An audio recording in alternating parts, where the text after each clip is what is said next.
عبادت کرے اور ان کے سرہانے عقیدت کا پیالہ لے کر کھڑا رہے۔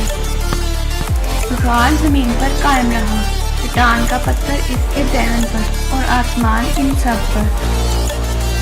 سر کو نیچے جھکا کر منتشر آسمانی شعلے دکھائی دیتے تھے، لیکن وہ وہاں سے نہیں نکل سکتے تھے۔ تینوں نے مل کر ایک بار پھر پتھر پر قوت لگائی تھی، لیکن پتھر اپنی جگہ سے سہ پارا نہیں ہلا تھا۔ دو مسافر جو اپنی کیفیت بیان کر چکے تھے، اپنی نیکیوں کے اسم اعظم سے اپنے رب کو پکار چکے تھے، اب وہ عجز کی مشقت میں مشغول تھے۔ ابلیس انہیں تکبر کی طرف راغب کرنے میں مشغول تھا۔ ان کی نیکیوں اور ان کی مقبولیت پر وہ فرعون بنا ڈالنا چاہتا تھا۔ تیسرا مسافر خاموش تھا، اسے وہ ضعیف مزدور یاد تھا جس پر اس نے اپنی نیت کا پھل ظاہر کیا تھا، وہ جس کی آنکھیں تنگ تھیں اور جو غصے میں تھا، اس تیز تیز بولنے میں آر نہیں تھا۔ یہ نصف دن مزدوری کے لیے آیا ہے، اسے میرے برابر اجرت نہیں دی جا سکتی۔ وہ اس مزدور کی طرف اشارہ کر کے کہہ رہا تھا جو دن چڑھے مزدوری کے لیے آیا تھا اور پوری اجرت لے رہا تھا۔ بھلے انسان، بے شک یہ انسان نصف النہار آیا تھا اور میں نے اسے کام پر لگا بھی لیا تھا، پر یہ طے تھا کہ اسے نصف اجرت ہی دوں گا، لیکن اس نے نصف دن میں اتنا کام کیا جو دوسروں نے پورے دن میں کیا۔ اس نے اپنے کام میں پوری محنت کی، تو میں اس کی اجرت دینے میں زیادتی کیوں کروں؟ میں سے اس کا پورا حق دے رہا ہوں، تم ظلم کر رہے ہو۔ یہ ظلم نہیں ہے، میں تمہیں پوری اجرت دے رہا ہوں، تم کسی دوسرے کی اجرت کی فکر نہ کرو۔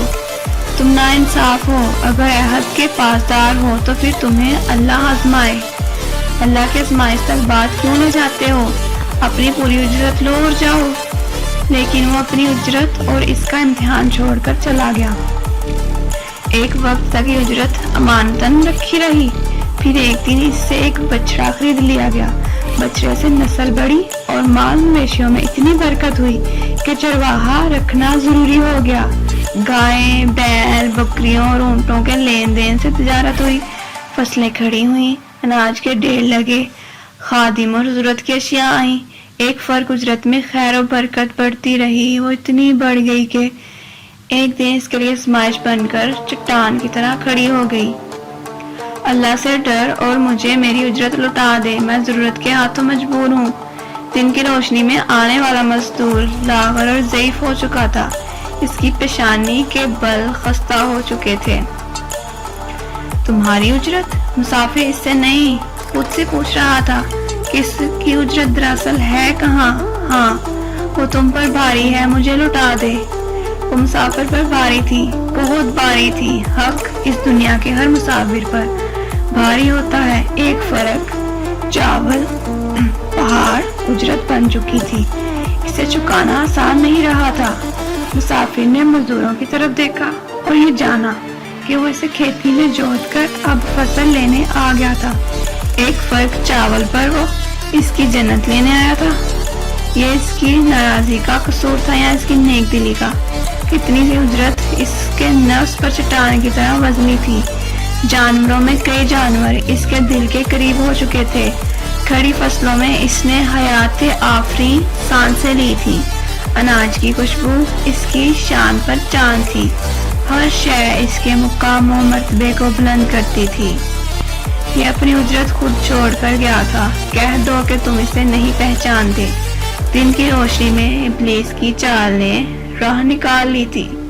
یہ وہی آواز تھی جو اب غار میں سنائی دیتی تھی۔ میں تمہیں اور تمہاری اجرت دونوں کو پہچانتا ہوں، مسافرت نے عجلت میں کہا، اور اجرت طے پائی تھی۔ وہ اس کے حوالے کرو اور اسے چلتا کرو۔ مزدور تمہاری نیت کے عمل سے لا علم ہے، یہ نہیں جانتا کہ اجرت پھل پھول کر مال مویشی اور اناج کے ڈھیر میں بدل چکی ہے۔ تمہاری محنت و مشقت، توجہ اور ارادے نے بیج کو انبار میں بدل دیا ہے۔ اس کا حصہ صرف اجرت ہے، باقی سب تمہارا ہے۔ مسافر نے مزدور کے لاغر پن کی طرف دیکھا۔ وہ ضعیف تھا، غربت اور بڑھاپا دونوں قیامت ڈھاتے ہیں۔ وہ پہلے ہی مفلوج تھا، مسافر سے جھڑک کر بھگا سکتا تھا۔ وہ ایک فرق اجرت بھی نہ دیتا تو وہ کیا کر لیتا؟ کمزور سے چھین لیتا، آسان اور اسے دے دیتا۔ مشکل ہوتا ہے جبکہ نہ عہد ہو، نہ گواہ ہو، نہ زبان ہو، نہ زمانے کی تکرار، جب سب لا علم ہو اور صرف ایک کو خبر ہو، تو اس ایک کے لیے حق پر اقامت بڑا معرکہ ہے۔ وہ مزدور یا مسافر، وہ ایک فرق اجرت کا تقاضا رکھتا تھا۔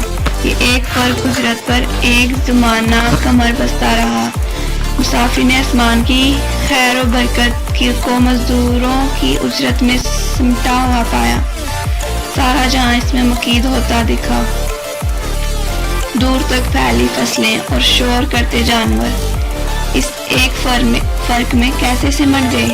اس کی جنت اور اس کے دل کا سکون بھی۔ یہ تمہارا کمال ہے، تم نے چند دانوں کو اپنی محنت و مشقت، حکم و تدبر سے انبار میں بدل دیا۔ وہ انبار تمہارا ہے، مزدور اس پر کوئی حق نہیں رکھتا۔ اندر سے شیطان نے آواز دی، مزدور اس سے لا علمی تو ہے۔ مزدور لا علم تھا، لیکن جو علم رکھتا تھا وہ اس کی مزدوری کے پھلنے پھولنے کا کوئی گواہ نہیں تھا۔ جو گواہ تھا وہ میری اجرت تو تم پر بھاری ہے، مجھے لوٹا دو۔ مسافر کو گمسم دیکھ کر مزدور نے پھر درخواست کی۔ اس کی زبان اس پتھر کی طرح بھاری تھی جس نے غار کا منہ بند کر دیا تھا۔ حق لینا آسان اور دینا مشکل ہے، حق کے لیے لڑنا سہل اور اسی حق کے لیے نفس کو کچل دینا مشکل ترین ہے۔ ایک دانے کے بدلے میں سارا جہاں اٹھوا دینا بڑا بھاری ہے۔ بھاری ہی تو وہ نفس ہے جو انسان کی عظمت کی راہ میں رکاوٹ ہے۔ چٹان ہے وہ انسان جو حق کی تقسیم پر قائم ہے۔ راکھ ہے وہ انسان جو حق کی پہچان پر قائم ہے، نہ اس کی تقسیم پر۔ مسافر نے اپنی نظر کو آسمان کی سمت بلند کیا۔ وہ جانتا تھا کہ بس ایک ہی گواہ ہے اور وہ وہاں ہے اوپر۔ اس کے لیے، صرف اس رب کے لیے مسافر نے خادم کو آواز دینے کی بجائے مزدور کا ہاتھ پکڑا اور اسے مویشیوں کے باڑے کی طرف لے آیا۔ یہ ہے تمہاری اجرت، یہ سب تمہاری ہیں۔ اور پھر اس نے اناج کے ڈھیر کی طرف اشارہ کیا، اور یہ بھی، اور پھر چند اشیاء کی سمت، اور یہ بھی، یہ سب تمہارا ہے، ان پر صرف تمہارا حق ہے۔ مزدور کی پیشانی کے بل خائف ہوئے۔ غریب آدمی کا مذاق اڑاتے ہوئے تمہیں شرم آنی چاہیے۔ خدا سے ڈر۔ خدا سے ہی تو ڈر رہا ہوں، مسافر نے جواب دیا۔ وہ میرے عمل کا گواہ ہے، ایک صرف وہی تو گواہ ہے۔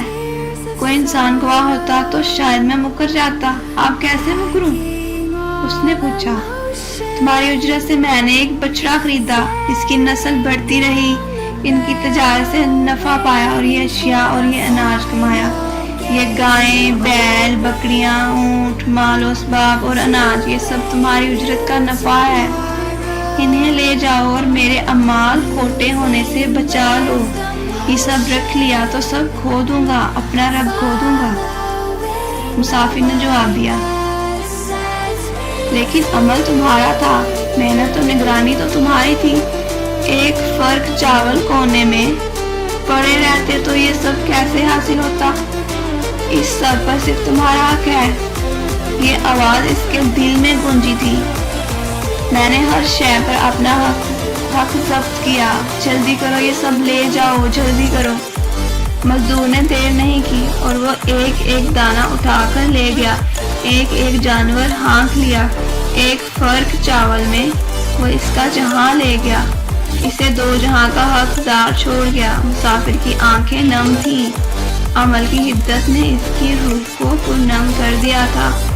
وہ آپ دیتا تھا، اس کے لیے اس نے سب دے کر سب پا لیا تھا۔